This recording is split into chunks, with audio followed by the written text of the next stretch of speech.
Hello everyone, एक बार फिर से आप सभी का स्वागत है हमारे channel current affairs by Ravi पे।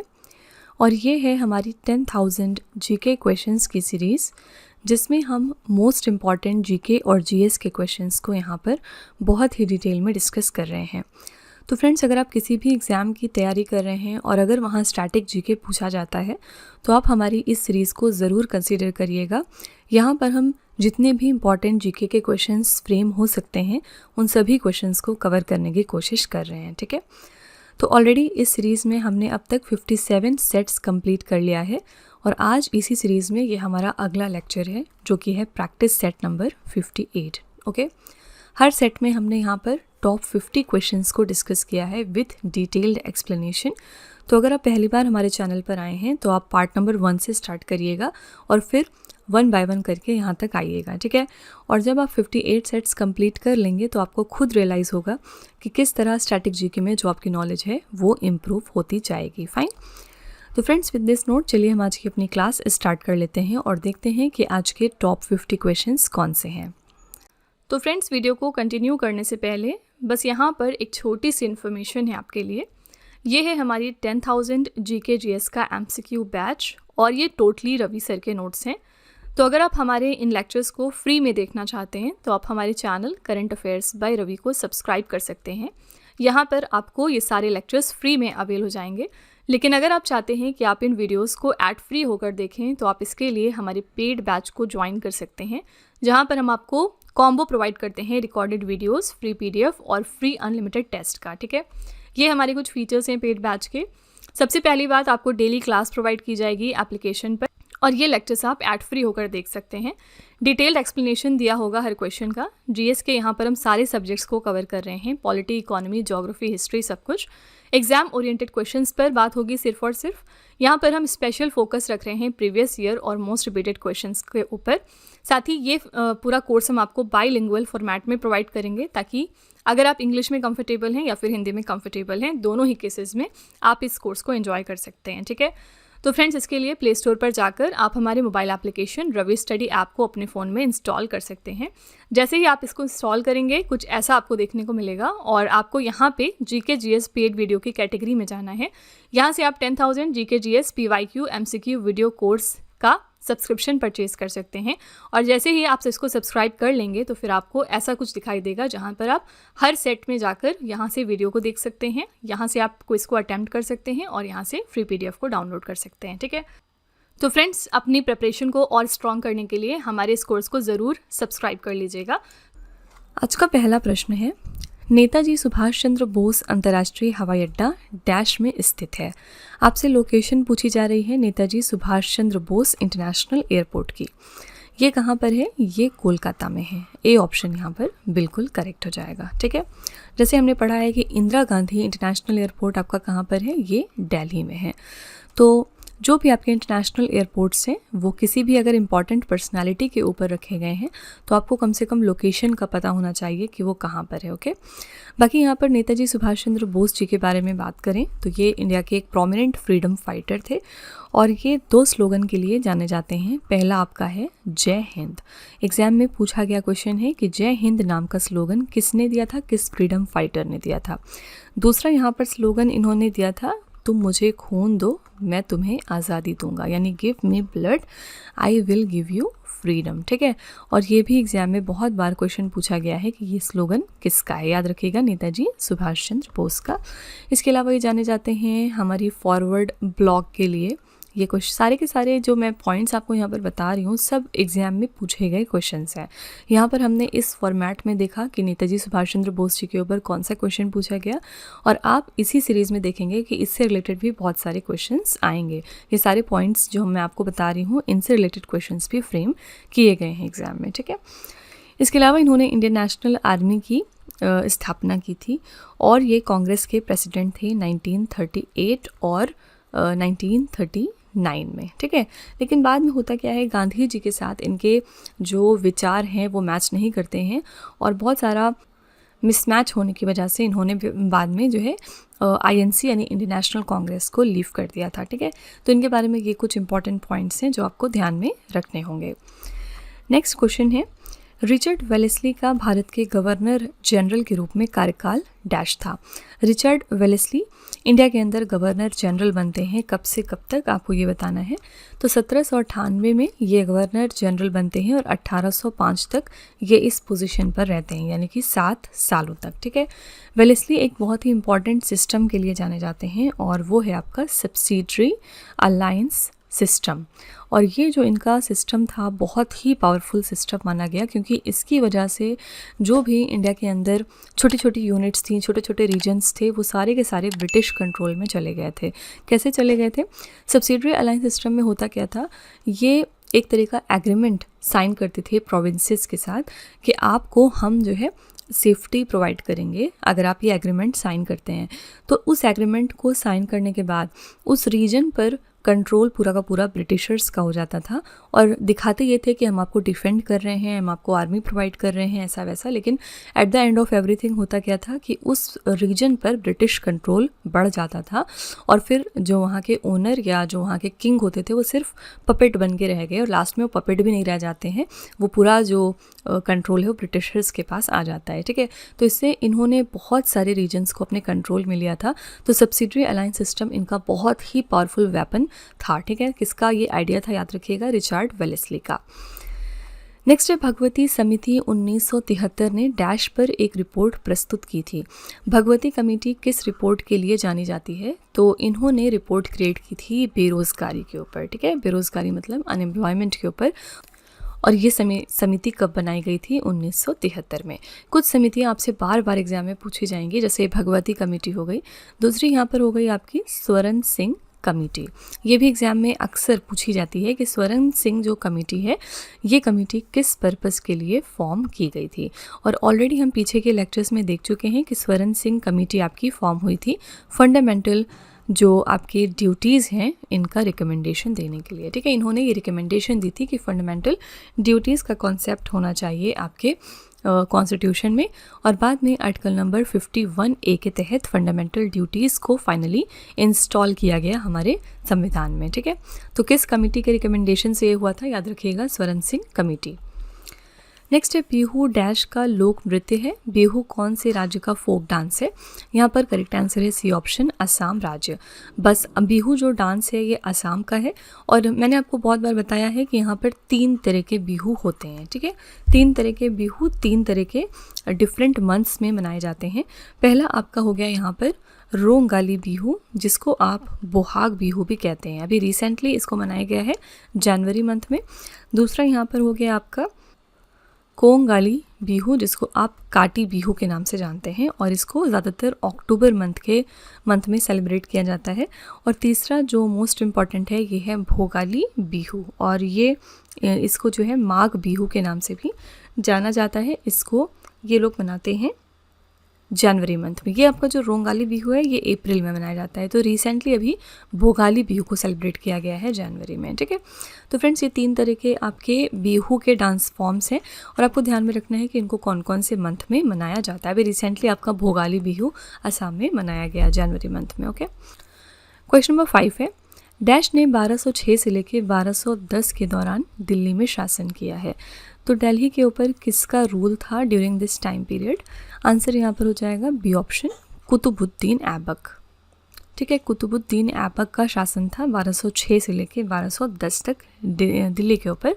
रज़िया सुल्तान के बारे में हमने ऑलरेडी देखा है कि ये first and last Muslim ruler थी दिल्ली सल्तनत में। ठीक है, तो ये किसकी बेटी थी? ये शमसुद्दीन इल्तुतमिश की बेटी थी और ये first and last female ruler थी दिल्ली सल्तनत की। नेक्स्ट है आयु के आधार पर किसी राष्ट्र की जनसंख्या को सामान्यतः व्यापक श्रेणियों में कितनी कैटेगरीज में हम बांटते हैं? तो नेशन की पॉपुलेशन को अगर हम एज के बेसिस पर कैटेगराइज करें तो यहाँ पर 3 तरह की ब्रॉड कैटेगरीज बनती हैं। ठीक है, पहली यहाँ पर कैटेगरी हो गई बच्चों की कैटेगरी। बच्चों की कैटेगरी यानी 0 से लेके 14 साल तक के उम्र के जो भी बच्चे हैं उनको हम चिल्ड्रन की कैटेगरी में रखते हैं। दूसरी यहाँ पर हो गई वर्किंग पॉपुलेशन आपकी, जो कि 15 से लेके 59 साल मानी गई है। और यहाँ पर तीसरी जो कैटेगरी है वो आपकी एल्डरली की है, यानी 60 प्लस जो लोग भी हैं, 60 साल से अबव जो लोग हैं वो एल्डरली की कैटेगरी में आते हैं। तो बच्चे 0 से लेकर 14 साल तक की उम्र के माने गए। यहाँ पर वर्किंग एज जो है आपकी वो 15 से 59 ईयर्स है। ये क्वेश्चन अलग से भी एग्जाम में कई बार पूछा गया है कि वर्किंग एज का क्या क्राइटेरिया रखा गया है। आंसर हो जाएगा 15 से लेकर 59। इस एज ग्रुप में जो भी लोग आते हैं उनको वर्किंग एज माना जाता है, ठीक है, वर्किंग एज के पीपल्स। तो यहाँ पर ब्रॉडली हम 3 कैटेगरीज में डिवाइड करते हैं नेशन की पॉपुलेशन को based on age. Okay, next है भारतीय संविधान के किस संशोधन ने लोकसभा और विधानसभाओं दोनों में एंग्लो इंडियन के नामांकन को समाप्त कर दिया है। देखिए, पहले जो हमारा कॉन्स्टिट्यूशन है इसमें एंग्लो इंडियंस का नॉमिनेशन मैंडेटरी था, ठीक है, और यहाँ पर 2 मेंबर्स चुने जाते थे लोकसभा में। कौन चुनता था? प्रेसिडेंट। ओके, और ये किस आर्टिकल में लिखा है? आर्टिकल नंबर 331 में। और इसी तरह से यहाँ पर 1 मेंबर चुने जाते थे हमारी स्टेट असेंबलीज़ में। कौन चुनता था? गवर्नर हमारे, ठीक है, और ये लिखा हुआ है आर्टिकल नंबर 333 में। लेकिन बाद में जाके ये जो आता है हमारा 104वां संशोधन अधिनियम जो 2019 का है, इसके तहत ये जो चीज़ थी कि एंग्लो इंडियंस का नॉमिनेशन मैंडेटरी किया गया था लोकसभा और लेजिस्लेटिव असेंबलीज़ में, इस चीज़ को कम्प्लीटली एबॉलिश कर दिया गया, यानी कि इसको ख़त्म कर दिया गया था, ठीक है। तो सी ऑप्शन यहाँ पे करेक्ट है। 104वें संशोधन अधिनियम 2019 के बाद इस चीज़ को यहाँ पर बिल्कुल ही ख़त्म कर दिया गया था। फाइन। और इस चीज़ में, इस संशोधन अधिनियम में हालांकि एक चीज़ और ऐड की गई थी कि जो एससी और एसटी का रिजर्वेशन है वो 10 सालों के लिए बढ़ा दिया गया था। ओके, नेक्स्ट है दांतों की सड़न तब शुरू होती है जब मुंह का पीएच डैश से कम हो जाता है। तो कब हम टूथ डिके कहते हैं कि शुरू हो गया है? जब पीएच कितना होना चाहिए माउथ का? तो 5.5, यानी अगर आपके माउथ की जो पीएच है अगर वो बहुत ज़्यादा एसिडिक हो गई, 5.5 हो गई है, तो इसका मतलब क्या है कि दांतों की सड़न शुरू हो जाएगी, ठीक है। कितने टाइप्स के हमारे दांत होते हैं? 4 तरीके के यहाँ पर हमारे दांत मौजूद होते हैं हर पर्सन के मुंह में। पहला हो गया आपका इंसीजर्स, दूसरे यहाँ पर हो गए कैनाइन, उसके बाद तीसरे हो गए प्रीमोलर और चौथे हो गए यहाँ पर मोलर, ठीक है। ये 4 तरीके के दांत मौजूद होते हैं। नेक्स्ट है भारत में राष्ट्रीय फिल्म पुरस्कार किस संगठन द्वारा प्रदान किए जाते हैं? तो नेशनल फिल्म अवार्ड्स कौन सी ऑर्गेनाइजेशन प्रेजेंट करती है इंडिया में? आंसर है सूचना और प्रसारण मंत्रालय, यानी ministry of information and broadcasting, जिसके हमारे प्रेजेंट में मिनिस्टर कौन है? तो ये हैं मिस्टर अश्विनी वैष्णव। ये हमारे प्रेजेंट में मिनिस्टर हैं इंफॉर्मेशन एंड ब्रॉडकास्टिंग के लिए। नेक्स्ट है पद्मश्री मिंती मिश्रा एक भारतीय शास्त्रीय नृत्यांगना और अभिनेत्री थी जिन्हें निम्नलिखित में से किस भारतीय शास्त्रीय नृत्य शैली में विशेषज्ञता के लिए जाना जाता है? तो पद्मश्री अवार्डी हैं मीनाती मिश्रा और ये जानी जाती हैं किस डांस के लिए? तो उड़ीसी डांस फॉर्म के लिए, ठीक है। डी ऑप्शन यहाँ पर करेक्ट हो जाएगा। उड़ीसी डांस फॉर्म कौन से राज्य का है? नाम से पता चल रहा है उड़ीसा राज्य का है। भरतनाट्यम तमिलनाडु राज्य का है। कथकली यहाँ पर केरला राज्य का है और कथक आपके नॉर्दर्न इंडिया का है, स्पेशली उत्तर प्रदेश का, ठीक है। तो यहाँ पर पद्मश्री अवार्डी हैं मीनाती मिश्रा, जिनको उड़ीसी डांस फॉर्म के लिए हम जानते हैं। नेक्स्ट है मरु महोत्सव, जिसे रेगिस्तान उत्सव के रूप में भी जाना जाता है। ये डैश में मनाया जाता है। मरु महोत्सव बहुत ही फेमस एक डेजर्ट फेस्टिवल है और यह जैसलमेर में सेलिब्रेट किया जाता है। सी ऑप्शन यहाँ पर करेक्ट हो जाएगा। राजस्थान में एक और फेमस डांस है जिसके लिए बार बार एग्जाम में पूछा जाता है और ये है आपका कलबेलिया डांस, ठीक है। कलबेलिया डांस आपका राजस्थान राज्य का बहुत ही फेमस एक डांस है और याद रखिएगा इसको यूनेस्को ने भी रिकॉग्नाइज किया है। ओके, यहाँ पर ले भी ऑप्शन में है। ले कहाँ पर है? लद्दाख में। और लद्दाख के बारे में हम एक इम्पॉर्टेंट करंट अफेयर्स क्या जानते हैं? यहाँ पर हाल ही में नए लेफ्टिनेंट गवर्नर अपॉइंट हो चुके हैं और इनका नाम है मिस्टर विनय कुमार सक्सेना। ओके, पिछले दिनों हमने देखा था कि प्रेसिडेंट द्रौपदी मुर्मू ने 9 राज्यों में राज्यपाल और उपराज्यपाल की जो पोजीशंस है वो चेंज की थी और पहले लद्दाख में लेफ्टिनेंट गवर्नर हुआ करते थे मिस्टर कविंदर गुप्ता, लेकिन अब यहाँ पर नए जो लेफ्टिनेंट गवर्नर हैं वो है मिस्टर विनय कुमार सक्सेना। अगला है एक्वा रिजिया डैश अनुपात में संकेंद्रित HNO3 और संकेंद्रित HCl का मिश्रण है। सबसे पहला क्वेश्चन तो कई बार एग्जाम में यही पूछा गया है कि एक्वा रिजिया कौन से दो एसिड्स का यहाँ पर मिक्सचर है। तो HNO3 जो कि आपका है नाइट्रिक एसिड और दूसरा है आपका HCl यानी हाइड्रोक्लोरिक एसिड, ठीक है। और ये किस रेशियो में मिक्स होते हैं एक्वा रिजिया में? तो HNO3 and HCl is equals to 1:3, यानी 1 HNO3 होता है और 3 यहाँ पर आपका HCl होता है। 1:3 का जब इसको आप रेशियो में लेंगे तो ये आपका फॉर्म होता है एक्वा रिजिया। क्यों ये इतना इंपॉर्टेंट मिक्सचर है? क्योंकि इससे बहुत सारे प्रोमिनेंट काम लिए जाते हैं। जैसे ये यूज़ होता है आपकी गोल्ड मेल्टिंग के लिए, ठीक है। जितनी भी आपकी ये जो हार्ड वस्तुएं होती हैं उनको आप इस मिक्सचर में डाल के मेल्ट कर सकते हैं। और साथ ही गोल्ड रिफाइनिंग के लिए भी ये मिक्सचर यूज़ किया जाता है। याद रखिएगा हाईली हैज़ार्डस है। अगर स्किन पर आपके कहीं पर भी एक बूंद भी गिर जाएगा तो वहाँ पर बहुत ज़्यादा डैमेज छोड़ कर जाएगा, ठीक है। नेक्स्ट है, निम्न में से कौन सा जल निकाय भारत के दक्षिण में स्थित है? इसमें से कौन सी हमारी वाटर बॉडीज़ हैं जो साउथ ऑफ इंडिया में लोकेटेड हैं? अगर आप इंडिया का यहाँ पर थोड़ा सा मैप चेक करें तो ये हमारा सदर्न पार्ट है। यहाँ पर आपका देख सकते हैं यहाँ पर अरेबियन सी है, ठीक है, इसके लेफ्ट में, और राइट में इसके है बे ऑफ बंगाल, ठीक है। और यहाँ पर आपसे पूछा जा रहा है कि साउथ में क्या है, तो साउथ में आपको दिख रहा है कि इंडियन ओशन है। डी ऑप्शन यहाँ पर बिल्कुल करेक्ट हो जाएगा।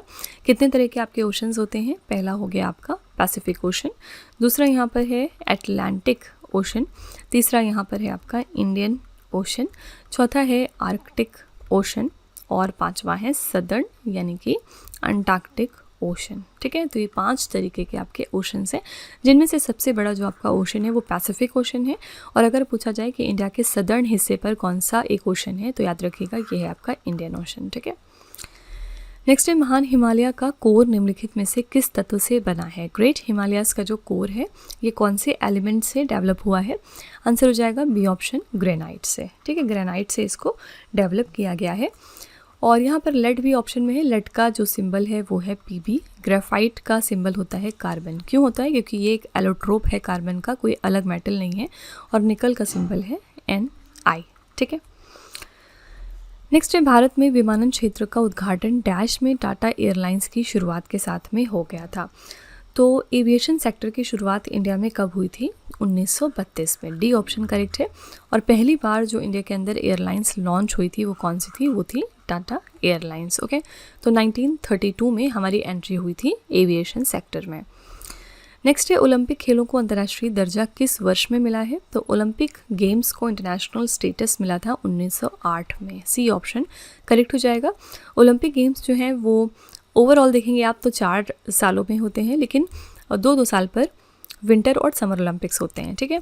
तो जो समर ओलंपिक्स हैं अगर हम उनकी थोड़ी सी यहाँ पर बात करें तो लास्ट टाइम ये कब हुए थे? पेरिस ओलंपिक्स जो कि 2024 में कंडक्ट हुए थे। और उसके बाद अब ये होंगे कहाँ पर? लॉस एंजलिस में। कब होंगे? 2028 में, ठीक है। तो आप देख सकते हैं समर ओलंपिक्स 4 साल में रिपीट करेंगे अपने आप को, विंटर ओलंपिक्स भी 4 साल में, और 2 समर ओलंपिक्स और विंटर ओलंपिक्स में 2 साल का गैप होता है, ठीक है। विंटर ओलंपिक्स की बात करेंगे तो अभी रिसेंटली विंटर ओलंपिक्स कंक्लूड हुए हैं इस साल इटली में 2026 में, ठीक है। और 2030 में ये कहाँ पर होंगे? तो फ्रेंच एल्प्स में होंगे, यानी कि फ्रांस देश इसको होस्ट करेगा। और उसके भी अगले साल 2034 में विंटर ओलंपिक्स को यूएस देश होस्ट करेगा, ठीक है। हाल ही में विंटर ओलंपिक्स इटली देश में हुए हैं, इनके मिलन और कॉर्टिना शहरों में। यहाँ पर याद रखिएगा कि टॉप मोस्ट पोजीशन पर कौन सा देश रहा? तो नॉर्वे। इटली जो कि होस्ट था इसकी रैंक यहाँ पर थी 4th, ठीक है, 2026 के विंटर ओलंपिक्स में। फाइन। नेक्स्ट है, निम्नलिखित में से कौन सा जीव टाइफाइड का कारण बनता है? टाइफाइड किस तरह की बीमारी है, किस चीज़ की वजह से होता है? तो ये एक बैक्टीरियल डिजीज़ है, यानी ये जीवाणु की वजह से होता है, ठीक है। बी ऑप्शन यहाँ पर बिल्कुल करेक्ट हो जाएगा। इसी तरह से हमने देखा था कि जो टीबी की बीमारी है यानी ट्यूबरक्यूलोसिस की जो बीमारी है वो भी एक बैक्टीरियल डिजीज़ है, बैक्टीरिया की वजह से ही कॉज होती है। याद रखिएगा वर्ल्ड टीबी डे अभी हमने हाल ही में सेलिब्रेट किया है। कब किया है? 24 मार्च को। हर साल हम 24 मार्च को मनाते हैं world tuberculosis day, okay. Next है, मदन मोहन मंदिर एक केंद्रीय संरक्षित स्मारक है, ये भारत के किस राज्य में स्थित है? मदन मोहन टेम्पल एक सेंट्रली प्रोटेक्टेड मॉन्यूमेंट है और ये आपका है उत्तर प्रदेश राज्य में। सी ऑप्शन यहाँ पर करेक्ट हो जाएगा। ये एक बहुत ही फेमस टेम्पल है। और कोई भी ऐसी चीज़ें, कोई हिस्टोरिक चीज़ें अगर न्यूज़ में आती हैं तो फिर आपको ध्यान में रखनी होती हैं। जैसे अभी पिछले दिनों उत्तर प्रदेश न्यूज़ में क्यों आया था, क्योंकि अब इंडिया के पास 98 रामसर साइट्स हो गई हैं। लास्ट में जो आपकी 2 रामसर साइट्स डिक्लेयर हुई हैं, 97th and 98th Ramsar sites, वो कौन कौन सी थी? तो पहला आपका हो गया यहाँ पर छारी ढांड। छारी ढांड कहाँ पर है? ये आपका है गुजरात राज्य में। और दूसरा यहाँ पर था आपका पटना बर्ड सैंक्चुरी। ठीक है, पटना बर्ड सैंक्चुरी आपका उत्तर प्रदेश में है।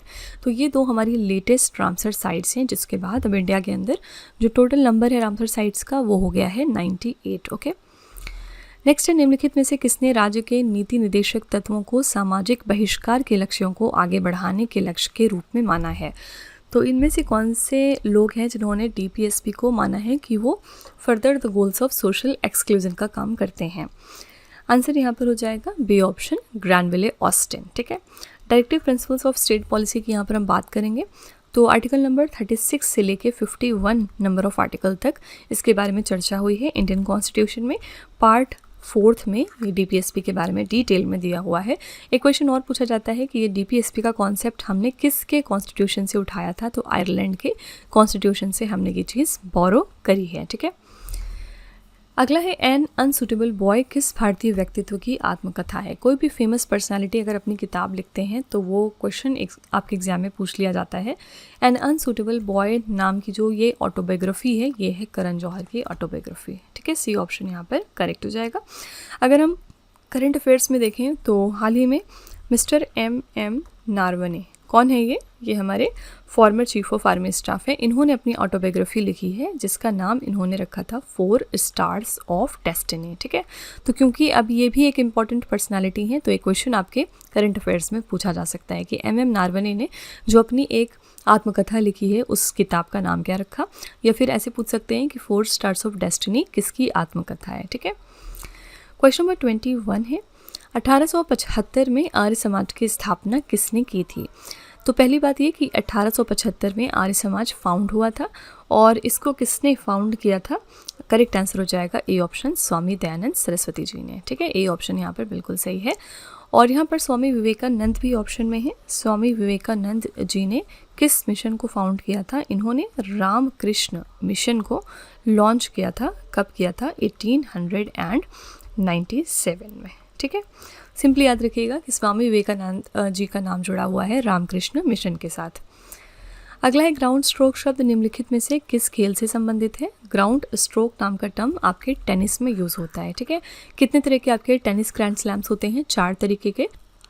पहला आपका यहाँ पर हो गया ऑस्ट्रेलियन ओपन, दूसरा यहाँ पर है फ्रेंच ओपन, तीसरा है विंबलडन ओपन और चौथा है US ओपन। ये आपके 4 तरीके के यहाँ पर टेनिस ग्रैंड स्लैम्स होते हैं। ठीक है, ऑस्ट्रेलियन ओपन यूजुअली आपका जनवरी में हो जाता है, फ्रेंच ओपन आपका मई से लेकर जून मंथ में होता है, विंबलडन ओपन जून और जुलाई के बीच हो जाता है और US ओपन आपका फाइनली अगस्त से सितंबर मंथ में कंडक्ट किया जाता है। तो ये 4 तरीके के आपके टेनिस ग्रैंड स्लैम्स हैं। ठीक है, अगला है, आज़ादी के समय RBI के गवर्नर कौन थे? तो जिस टाइम हमें इंडिपेंडेंस मिली थी उस टाइम RBI के गवर्नर थे mister CD Deshmukh. C option यहाँ पर करेक्ट हो जाएगा। रिजर्व बैंक ऑफ इंडिया के बारे में याद रखिएगा कि इसको इस्टेब्लिश किया गया था as the country's central bank 1935 में, लेकिन बाद में जाके 1949 में इसका नेशनलाइजेशन हो गया था और ये बन गया था रिजर्व बैंक ऑफ इंडिया। ठीक है, तो एग्जाम में ये क्वेश्चन भी पूछा गया है कि RBI का जो नेशनलाइजेशन है वो कब हुआ था? तो 1949 में। ठीक है, क्वेश्चन नंबर 24 है, कृषि उत्पाद का वो हिस्सा जो किसानों द्वारा बाजार में बेचा जाता है उसे लोकप्रिय रूप से डैश के रूप में जाना जाता है। तो एग्रीकल्चरल प्रोड्यूस का वो पोर्शन जो फार्मर्स मार्केट में सेल कर देते हैं, इस चीज़ को क्या कहा जाता है? इस चीज़ को कहा जाता है विपणन अधिशेष, यानी कि मार्केटेबल सरप्लस। ठीक है, यानी जो भी आपने प्रोड्यूस किया आपके खाने भर के लिए सफिशिएंट था और वो एक्स्ट्रा हो गया तो आपने उसको मार्केट में ले जाके सेल किया। ठीक है, इसका ये मतलब हो गया। अगला है, गौतम बुद्ध का जन्म किस वंश में हुआ था? तो गौतम बुद्धा का जन्म हुआ था यहाँ पर शाक्य क्लैन में। बी ऑप्शन बिल्कुल करेक्ट हो जाएगा। ये फैक्ट ज़रूर याद रखिएगा। एक कौन से हमारे मॉडर्न रूलर हैं जिन्होंने सबसे ज़्यादा बुद्धिज़्म रिलीजन को प्रीच किया था? ये हैं अशोका द ग्रेट। ठीक है, इन्होंने बाद में चेंज होने के बाद बुद्धिज़्म रिलीजन को बहुत ज़्यादा प्रोपगेट किया था पूरी ही दुनिया में ऑलमोस्ट। और याद रखिएगा ये मौर्य डायनेस्टी को बिलोंग करते हैं। अगला है महाबोधि मंदिर कहाँ पर स्थित है। महाबोधि टेम्पल की लोकेशन क्या है, तो बोध गया बिहार राज्य में लोकेटेड है महाबोधि टेम्पल। और ये टेम्पल वहीं पर बनाया गया है जहाँ पर लॉर्ड बुद्धा जी को इनलाइटनमेंट अटेन हुआ था। ठीक है, खास बात क्या है कि महाबोधि टेम्पल हमारी यूनेस्को रिकॉग्नाइज्ड एक साइट भी है। ठीक है, नेक्स्ट है निम्नलिखित में से कौन सा उपधातुओं का गुण है। इसमें से कौन सी चीज़ है जो मेटलॉइड्स की प्रॉपर्टी है, सेमीकंडक्टर, डक्टाइल, सोनोरस या फिर मैलिएबल। करेक्ट आंसर हो जाएगा ए ऑप्शन, सेमीकंडक्टर। जो आपके मेटलॉइड्स होते हैं वो सेमीकंडक्टर होते हैं। ठीक है, सेमीकंडक्टर आपके दो एलिमेंट्स ज़्यादातर होते हैं, पहला हो गया सिलिकॉन, दूसरा हो गया जर्मेनियम। ठीक है, तो यहाँ पर याद रखिएगा कि जो मेटलॉइड्स की प्रॉपर्टी है वो क्या है कि ये सेमीकंडक्टर होते हैं। नेक्स्ट है अधिनियम बनने के लिए भारत की संसद के दोनों सदनों में जिसका पारित होना आवश्यक हो उस विधायी प्रस्ताव के मसौदे को क्या कहा जाता है। देखिए, कोई भी जब एक्ट आता है तो उसके पहले वो बिल बनता है। ठीक है, तो पहले उसको विधेयक के तौर पर पेश किया जाता है और जब ये दोनों हाउसेज में पास हो जाता है और प्रेसिडेंट उस पर अपना सिग्नेचर कर देते हैं तब वो फिर एक्ट बन जाता है। ओके, तो यहाँ पर याद रखिएगा कि पहले वो बिल होता है लेकिन बाद में जब वो पास हो जाता है तब वो एक्ट कहलाता है। ओके, यहाँ पर मनी बिल के बारे में आपसे बहुत बार एग्जाम में पूछा जाता है। मनी बिल के बारे में 4 पॉइंट्स याद रखने हैं आपको।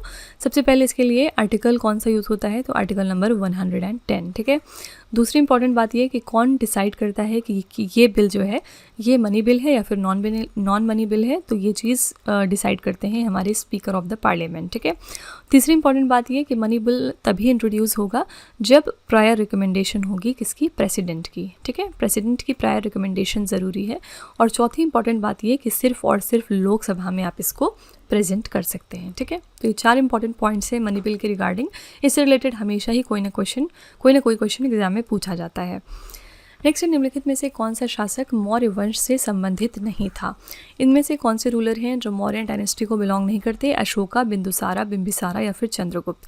हमने पीछे बात करी कि अशोका द ग्रेट ने बुद्धिज़्म रिलीजन को बहुत ही प्रोपोगेट किया था और ये मौर्यन डायनेस्टी को बिलोंग करते हैं। बिंदुसारा की हम यहाँ पर बात करेंगे, बी ऑप्शन। तो बिंदुसारा भी मौर्यन डायनेस्टी के रूलर थे लेकिन बिंबिसारा नहीं थे। ठीक है, बिंबिसारा हमारे कौन से डायनेस्टी के रूलर हैं, ये हरियंका डायनेस्टी को बिलोंग करते थे। ओके, और चंद्रगुप्त मौर्य तो हैं ही, चंद्रगुप्त जी ने ही फाउंड किया था मौर्यन डायनेस्टी को, तो ये फाउंडर माने जाते हैं मौर्यन डायनेस्टी के लिए। अगला है डायरेक्ट फ्री किक शब्द निम्नलिखित में से किस खेल से संबंधित है। डायरेक्ट फ्री किक ये किस स्पोर्ट से रिलेटेड है। आंसर यहाँ पर हो जाएगा डी ऑप्शन, फुटबॉल गेम से। ठीक है, तो फुटबॉल गेम में यूज़ होता है आपका डायरेक्ट फ्री किक नाम का शब्द। ओके, जैसे आपसे एग्जाम में पूछा जाता है कि क्रिकेट में कौन कौन से वर्ड्स यूज़ होते हैं, जैसे आपको पता होगा स्टंप हो गया, आउट हो गया, LBW हो गया, ये सब चीज़ें क्रिकेट में यूज़ होती हैं। इसी तरह फुटबॉल में डायरेक्ट फ्री किक नाम का एक शब्द है जो प्रोमिनेंटली यूज़ किया जाता है। अगला है इनमें से किसने बंगाल में प्रसिद्ध नील विद्रोह का नेतृत्व किया था। तो फेमस इंडिगो रिवोल्ट को बंगाल में किसने कंडक्ट किया। 2 लोगों ने, विष्णुचरण बिस्वास और दिगंबर बिस्वास ने। डी ऑप्शन यहाँ पर करेक्ट हो जाएगा। तो इंडिगो रिवोल्ट के लिए ये दोनों पर्सनालिटीज़ जाने जाते हैं बंगाल में। ऑप्शन में यहाँ पर महात्मा गांधी जी भी हैं और इनके कौन से 3 इंपॉर्टेंट मूवमेंट्स हैं जो बहुत ही फेमस हुए थे। पहला आपका यहाँ पर हो गया सिविल डिसओबीडियंस मूवमेंट, दूसरा यहाँ पर हो गया नॉन कॉपरेशन मूवमेंट। ठीक है, और तीसरा हो गया क्विट इंडिया मूवमेंट। ऑर्डर में अगर इसको लिखेंगे तो पहले नॉन कॉपरेशन आएगा, फिर सिविल डिसओबीडियंस, फिर क्विट इंडिया। तो ये 3 बहुत ही फेमस मूवमेंट्स थे महात्मा गांधी जी के। याद रखिएगा महात्मा गांधी जी साउथ अफ्रीका छोड़कर इंडिया कब आए थे, 1915 में 9 जनवरी को। और इसीलिए अब हम हर साल 9 जनवरी को मनाते हैं नॉन रेजिडेंट इंडियंस डे, यानी कि प्रवासी भारतीय दिवस। ठीक है, क्वेश्चन नंबर 32 है, भारत के उत्तरी और उत्तर पश्चिमी भाग में डैश भोजन की मुख्य फसल है। तो नॉर्दर्न और northern western parts of India में क्या चीज़ें प्रोमिनेंटली खाई जाती हैं। तो यहाँ पर सबसे ज़्यादा गेहूं की खपत होती है। लोग जो है गेहूं को पसंद करते हैं और गेहूं को खाते हैं। गेहूं हमारी किस तरह की क्रॉप है। सबसे पहले कितने टाइप्स ऑफ क्रॉप हमारी होती हैं। पहले आपकी हो गई राबी क्रॉप, दूसरी हो गई आपकी खरीफ क्रॉप, और यहाँ पर तीसरा जो टाइप है वो है ज़ैद क्रॉप। ठीक है, राबी क्रॉप का एग्जाम्पल अगर हम यहाँ पर चेक करें तो राबी क्रॉप में एग्जाम्पल्स हो जाते हैं आपके वीट, मस्टर्ड, पी, और यहाँ पर बार्ले वगैरह, ठीक है। और खरीफ क्रॉप के एग्जांपल्स यहाँ पर अगर हम चेक करें तो राइस, मेज़ और बाजरा, इसके अलावा कॉटन और ग्राउंड नट यानी कि आपका मूंगफली हो गया और सोयाबीन, ठीक है। ये सारी चीज़ें आपकी खरीफ क्रॉप में आती हैं। ज़ैद क्रॉप में आपका आ जाता है खीरा और तरबूज वगैरह यानी कि कोकम्बर और वाटरमेलन वगैरह, ठीक है। तो यहाँ पर हमने बात करी है कि नॉर्दर्न और नॉर्दर्न वेस्टर्न पार्ट्स में क्या खाया जाता है, वीट खाया जाता है और वीट आपकी राबी क्रॉप है। नेक्स्ट है अरुणाचल प्रदेश में ब्रह्मपुत्र नदी को क्या कहा जाता है। देखिए ब्रह्मपुत्र नदी अपने आप में बहुत ही एक इम्पॉर्टेंट रिवर है और इसके अलग अलग नाम हैं। ब्रह्मपुत्र रिवर जो है वो ओरिजिनली कहाँ पर ओरिजिनेट होती है, तो याद रखिएगा तिब्बत में, ठीक है। और तिब्बत में इसका नाम उस टाइम क्या होता है, तो इसका नाम होता है यारलुंग सैंगपो रिवर, ठीक है।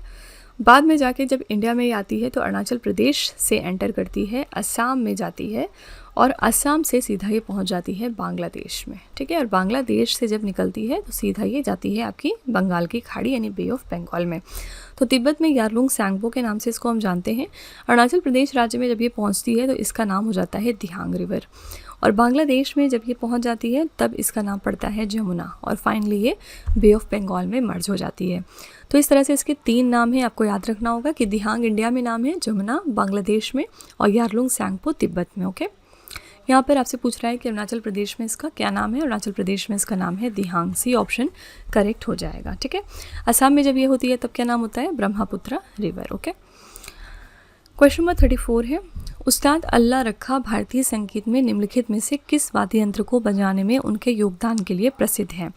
तो उस्ताद अल्लाह रखा जाने जाते हैं किस इंस्ट्रूमेंट के लिए, आंसर यहाँ पर हो जाएगा तबला के लिए, ठीक है। ये तबला बजाते थे और इसी के लिए जाने जाते हैं उस्ताद अल्लाह रखा। नेक्स्ट है, निम्नलिखित में से कौन सिलेक्शन डे पुस्तक के लेखक हैं। सिलेक्शन डे नाम की जो पुस्तक है ये किसने लिखी है, इसके लेखक हैं Arvind Adiga, A option correct हो जाएगा। और कोई भी इंपॉर्टेंट किताब जो रिलीज़ होती हैं उनको आपको याद में रखना होता है। जैसे पिछले दिनों हमने पढ़ा था कि last year Mother Mary comes to me नाम की किताब सामने आई थी और इस किताब को किसने लिखा था, इस किताब की राइटर थी अरुंधति रॉय, ठीक है। तो ये भी एक इम्पॉर्टेंट बुक है आपकी करंट अफेयर से रिलेटेड जो एग्जाम में पूछी जा सकती है। इसमें इन्होंने डिस्क्राइब किया है कि इनके मॉम के साथ इनके क्या रिलेशंस थे। क्वेश्चन नंबर 36 है, डैश किसी देश के घरेलू क्षेत्र में उत्पादित सभी अंतिम वस्तुओं और सेवाओं का एक वर्ष में मापा गया बाजार मूल्य है। इस चीज़ को कौन सा वर्ड डिफाइन करता है, आंसर हो जाएगा सकल घरेलू उत्पाद यानी ग्रॉस डोमेस्टिक प्रोडक्ट, ठीक है। जीडीपी का जो डेफिनेशन है वो क्या है कि जितनी भी फाइनल गुड्स एंड सर्विसेज यहाँ पर प्रोड्यूस होती हैं एक साल में किसी डोमेस्टिक टेरिटरी यानी किसी रीजन में, उसकी मार्केट वैल्यू को हम जीडीपी कहते हैं, ठीक है। अगर आपको जीडीपी से एनडीपी में जाना है यानी जीडीपी माइनस एनडीपी तो क्या हो जाएगा, डेप्रिसिएशन, ठीक है। अगर आप कभी भी जीडीपी में से डेप्रिसिएशन को माइनस करेंगे तो आपको मिलेगा यहाँ पर एनडीपी, ये फॉर्मूला याद रखिएगा, ठीक है। क्वेश्चन नंबर 37 है, मंगोल शासक चंगेज़ खान की मृत्यु कब हुई थी। तो कब ये जो मंगोल रूलर हैं चंगेज़ खान, इनकी डेथ हुई थी, तो 1227 में, डी ऑप्शन करेक्ट हो जाएगा। यहाँ पर जो मंगोल डायनेस्टी है ये 3 चीज़ों के लिए ज़्यादातर जानी जाती है। पहली आपकी हो गई यहाँ पर रेसलिंग, ठीक है। दूसरी हो गई हॉर्स रेसिंग और यहाँ पर तीसरी चीज़ हो गई आर्चरी। ये 3 चीज़ें प्रीडोमिनेंटली थीं जिनके लिए ये डायनेस्टी जानी जाती है। नेक्स्ट है, निम्नलिखित में से किस योजना के तहत भारत सरकार द्वारा सूक्ष्म इकाइयों से संबंधित विकास और पुनर्वित्त गतिविधियों के लिए एक नया संस्थान स्थापित किया गया। तो under which of the following schemes has the government of India established a new institution for development and refinancing activities related to micro units. कौन सी यहाँ पर योजना की हम बात कर रहे हैं, आंसर हो जाएगा ए ऑप्शन प्रधानमंत्री मुद्रा योजना, ठीक है। और यहाँ पर अगर आपसे पूछा जाए कि मुद्रा का फुल फॉर्म क्या है, तो micro units development and refinance agency, ठीक है। तो ये है आपकी मुद्रा योजना। अगला है, निम्नलिखित में से कौन सा हमारे जीव मंडल का एक जैविक घटक है, कौन सा इसमें से बायोटिक हमारा कंपोनेंट है बायोस्फीयर का। तो बायोस्फीयर में 2 तरह के कंपोनेंट्स होते हैं, पहला हो गया आपका बायोटिक कंपोनेंट और दूसरा हो गया अबायोटिक कंपोनेंट। बायोटिक कंपोनेंट आपके लिविंग चीज़ों को कहते हैं और अबायोटिक आपका नॉन लिविंग होता है।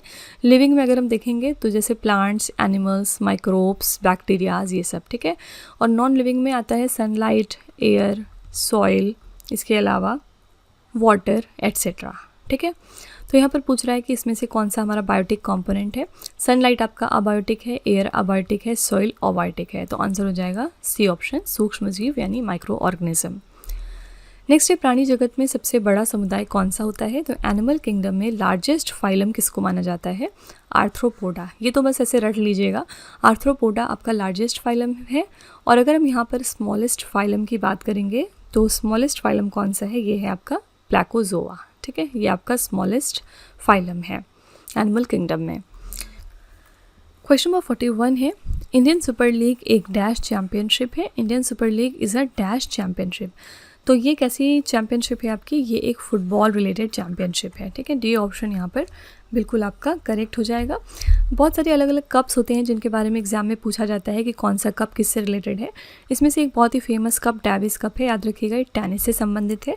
दो और कप पूछे जाते हैं एग्जाम में, पहला हो गया थॉमस कप और दूसरा हो गया ऊबर कप। ये दोनों कप्स आपके किस चीज़ से रिलेटेड हैं, किस गेम से, तो ये बैडमिंटन से रिलेटेड हैं। ठीक है, अगला है दादा साहेब फाल्के पुरस्कार किस क्षेत्र में योगदान के लिए दिया जाता है। तो दादा साहब फाल्के अवार्ड दिया जाता है फिल्म में उन लोगों को जिनका एक इम्पॉर्टेंट कंट्रीब्यूशन होता है। ठीक है, तो इस तरह के क्वेश्चन भी पूछे जाते हैं कि पर्टिकुलर अवार्ड किस फील्ड या क्षेत्र से जुड़ा है। जैसे कि आपसे पूछा जाता है कई बार एग्जाम में कि जो ज्ञानपीठ पुरस्कार है वो किस में दिया जाता है, तो वो लिटरेचर में दिया जाता है।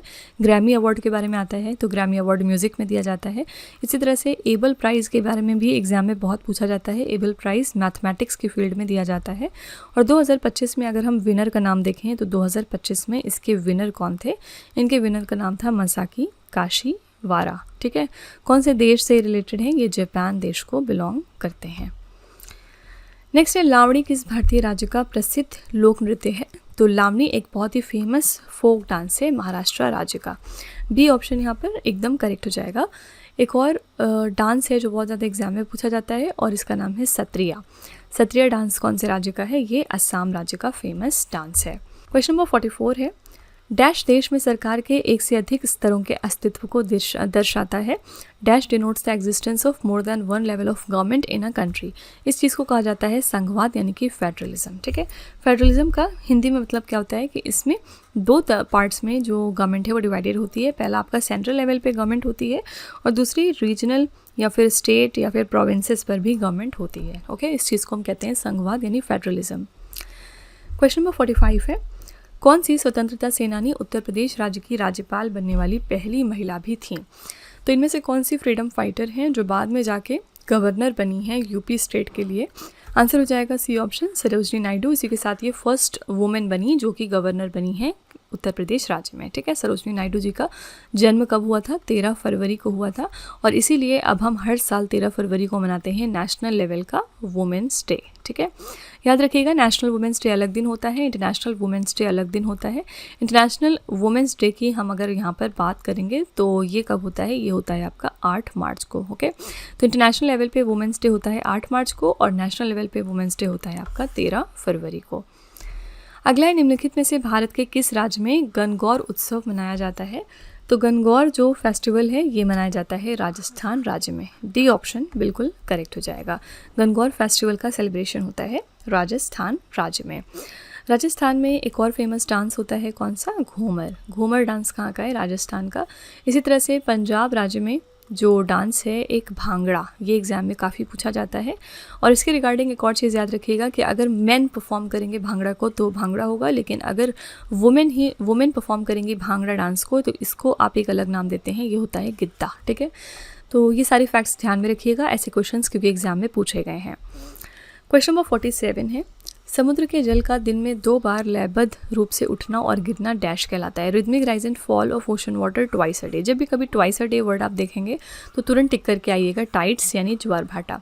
इस चीज़ को क्या कहा जाता है, इस चीज़ को टाइड्स नाम दिया गया। ठीक है, नेक्स्ट है, व्यवसाय के संबंध में डैश माध्यमिक गतिविधियों में शामिल है। कितने तरह की एक्टिविटीज़ होती हैं किसी इकोनॉमी में। पहला हो गया आपका प्राइमरी इकोनॉमी जिसमें आप रॉ मटेरियल का यूज़ करते हैं।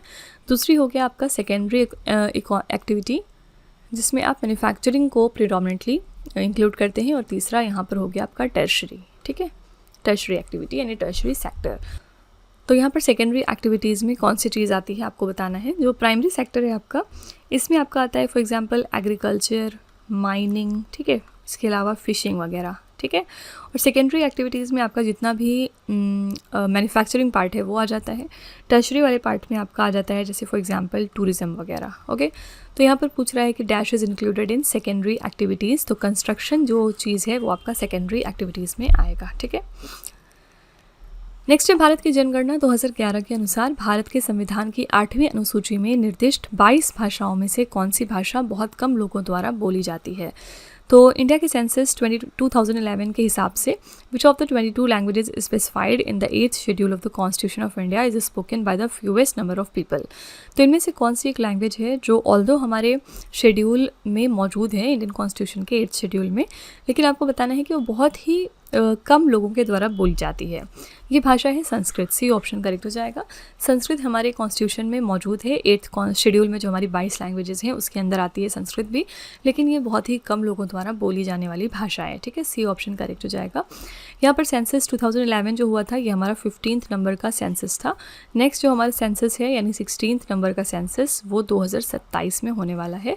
दो खास बात इसके बारे में क्या है कि 2027 की जो हमारी जनगणना है ये फर्स्ट फुली तौर पर डिजिटल जनगणना होने वाली है, ठीक है।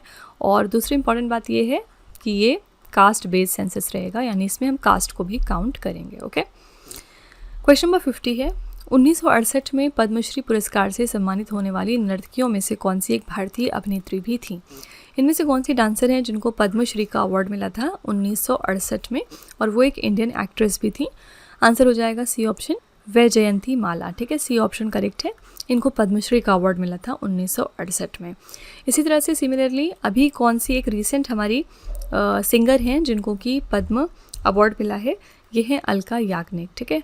2026 में जो पद्मा अवार्ड्स डिस्ट्रीब्यूट किए गए उसमें अलका याग्निक को पद्मा भूषण का अवार्ड दिया गया, ओके। तो फ्रेंड्स ये सारे पॉइंट्स याद रखिएगा। इसी के साथ हमारा सेशन आज का यहाँ पर कंप्लीट होता है। हमने आज के टॉप 50 क्वेश्चंस देख लिए विथ डिटेल्ड एक्सप्लेनेशन। मैं पूरी उम्मीद करती हूँ कि आपको ये हमारा सेशन पसंद आया होगा। चलिए आपके टेस्ट पर चलते हैं। लास्ट में हम आपके लिए 3 क्वेश्चन का एक छोटा सा टेस्ट रखते हैं ताकि आप खुद को एनालाइज कर सकें। आज का पहला प्रश्न है नेताजी सुभाष चंद्र बोस अंतर्राष्ट्रीय हवाई अड्डा डैश में स्थित है। दूसरा प्रश्न है डैश ने 1206 से लेकर 1210 के दौरान दिल्ली में शासन किया। और तीसरा प्रश्न है एक्वा रीजिया डैश अनुपात में संकेंद्रित HNO3 और संकेंद्रित HCl का मिश्रण है। तो फ्रेंड्स ये 3 क्वेश्चंस आपके लिए हैं एज अ होमवर्क, और इनका जवाब आपको कमेंट में जाके लिखना है। इसी के साथ हमारी क्लास यहाँ पर एंड होती है। आप अपना फीडबैक कमेंट में ज़रूर लिखिएगा आज की क्लास के रिगार्डिंग कि आपको क्लास कैसी लगी। एंड ट्रस्ट मी फ्रेंड्स, अगर आप मेरे साथ ये पूरी सीरीज़ एंड तक करते हैं तो आपको इसके अलावा कुछ भी और पढ़ने की ज़रूरत नहीं पड़ेगी स्टैटिक जीके में, क्योंकि हम यहाँ पर सिर्फ क्वेश्चन आंसर नहीं देख रहे हैं बल्कि हम बहुत कुछ यहाँ पर पढ़ते हैं। आपने नोटिस किया होगा कि हर क्वेश्चन में हम यहाँ पर डिटेल में जाके उस क्वेश्चन के बारे में क्या क्या और पूछा जा सकता है सब कुछ चेक करते हैं, ठीक है। तो फ्रेंड्स इसी तरह की बेस्ट क्वालिटी कंटेंट और अच्छी प्रिपरेशन के लिए आप हमारे चैनल के साथ जुड़े रहिए। मिलते हैं अगली क्लास में एक और इम्पॉर्टेंट टॉपिक के साथ। Till then stay tuned. Thank you so much for watching. Also don't forget to like, share and subscribe our channel.